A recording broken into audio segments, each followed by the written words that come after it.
Well, I'm a proud resident of Newburgh. I've been married for 7.5 years and have two wonderful sons, a 5-year-old and a 2-year-old. And they are the reason I decided to run for Congress. I know that one day they're going to look at me and say, Dad, why is it so hard to get a job? Why do I have to pay so much in taxes? Why are my student loans so high? And I'm going to be able to say, I ran for you, I stood up for you, and I went to Washington and changed things for you to make it easier for you. I don't want to have to face them later when they're 18 or 25 and having to struggle with what Oregonians today are having to struggle with. So that's why I'm running to make a change. Okay. And the people that you've been talking to, what are the biggest concerns? Their biggest concerns right now are jobs and education. They're worried about the downtick in the job market, how there's very few jobs that are available, but that can easily be fixed through career technical training. Let's change education at the same time to create jobs. In the school system, let's put more money into technical schools, into trade schools, because plumbers, welders, auto mechanics, they are all needed. They are all important in today's society. And so if we can teach more kids in high school that you can have a $30,000, $40,000 a year job the day you graduate if you take some of these classes, that's going to alleviate some of the educational problems that we're having, because these kids will then work through their 4 years of high school, have a job, and create, and they'll be able to fill the job openings that are there now that no one seems to want at this point. Okay. And what's your thinking when you go to Washington? Do you have some things in mind on how you hope to satisfy the needs of the constituents and the concerns?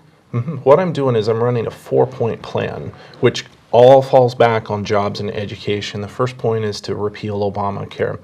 What we need to do is deregulate the government controlling what health care is.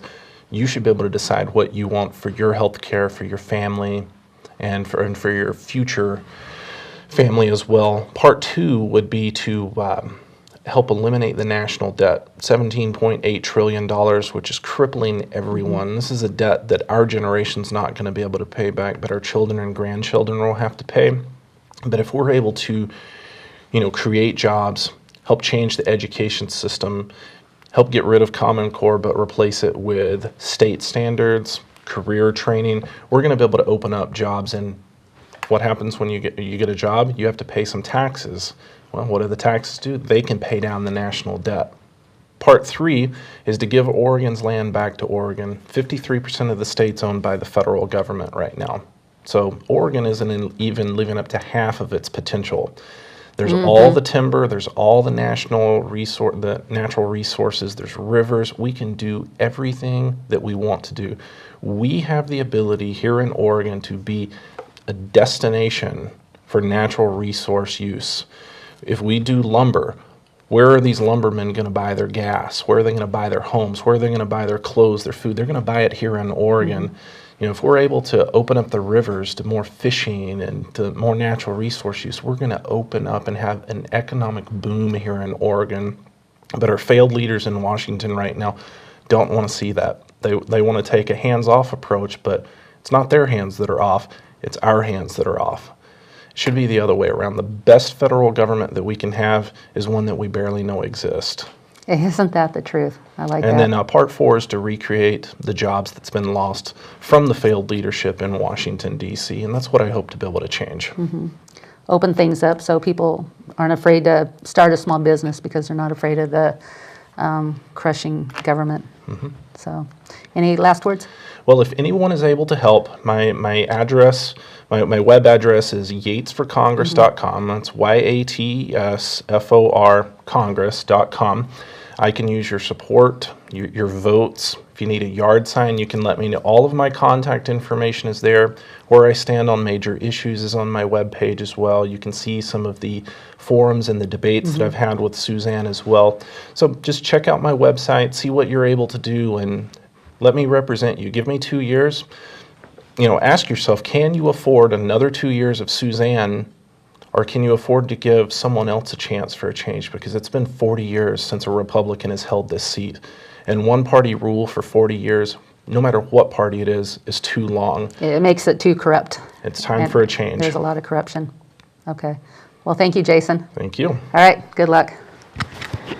Okay, and I do hope 2 more years of Obama is what we're talking about when we talk about 2 more years of Jason's opponent. So I really encourage you, whether you're a conservative, and even if you're not, there's, with a Democrat rule, there tends to be cover-ups. The media won't print anything bad about the opponent because they support them. And so Jason, I've gotten to know him, and he's a person of integrity. And he's just like one of us, and he wants to go represent us in Washington, D.C. So I hope you'll give him his support. My next guest is through a video, and it's Dennis Richardson. And I have Al LeMay right here. Welcome. Yeah. Thank you. Thank you, Al. You are chairman of the Republican Party. Yes. And you've gotten to know some of these candidates, as I have too. Yes. And what are your thoughts of Dennis Richardson? Dennis is a great representative from Central Point. He has a lot of experience to bring, I believe, and he's shown it through his trips that he's made to China to try to open up more jobs here in Oregon. So I think he would make a great adversary for our advocate for our state Not an abroad. adversary, Yeah, no. at least maybe Kitzhoffer's adversary. So, Yeah. But Okay. I think he'd be a great individual to have. So. Okay. Yep. Great. Okay, so we'll have a video without further ado, and I really like him too, so I hope you'll give him your support. Your letter that went out, explain your proposal and then how people are accepting it. All right. After the tragedy in Sandy Hook, and I mean, all of our hearts break for the families and for the loss of those 20 children and 6 brave adults that lost their lives there with that psychopath. Yeah. It caused me to stop and consider what we're really doing. It's been 15 years since Thurston High School in Springfield had a shooting. A year later, Columbine occurred.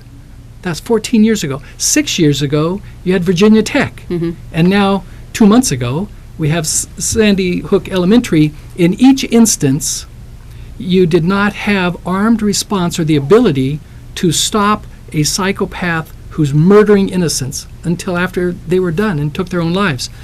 And so people say, well, what we need to do is regulate assault weapons. Of course, they define what an assault weapon. Any weapon can be a defense weapon or an assault weapon, but I understand they're talking about semi-automatic weapons.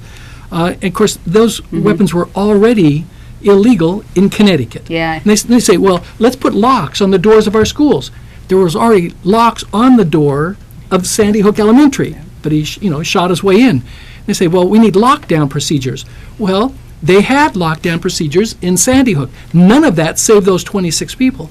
And so it was like, what are we learning from this? All we are doing is more of the same, and that is when this 1 in a million chance that a psychopath will come onto a school campus with the ability to take life, when that happens, he's the only person that has the ability to respond with lethal force until you call 911 and you wait for 5 or 10 minutes or longer for the police to arrive.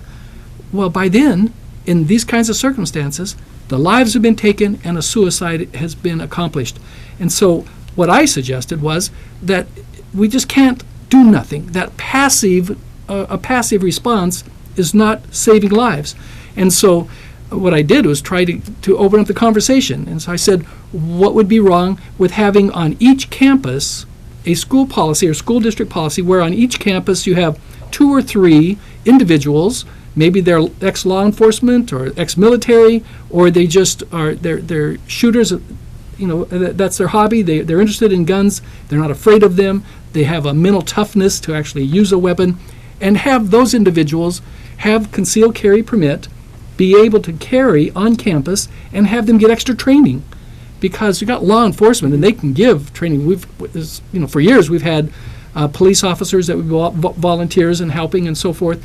We could have them be trained in terrorism and hostage issues, and then if there is a shot fired on their campus, they then would be able to assess where they're at, what the situation is, and whether or not it would be appropriate to meet lethal force with lethal force rather than just duck, hide, and hope that the bullets don't come your way. That passive approach has not worked.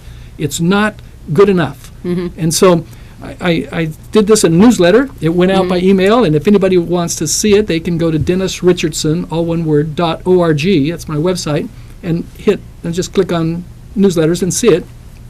I got a call from a teacher right after I sent this out, and he said, just wanted you to know I've been carrying a 9mm to school ever since Columbine, and nobody knows I've got it, but I'm not going to let another Columbine happen if I can stop it if I'm in that school. Okay.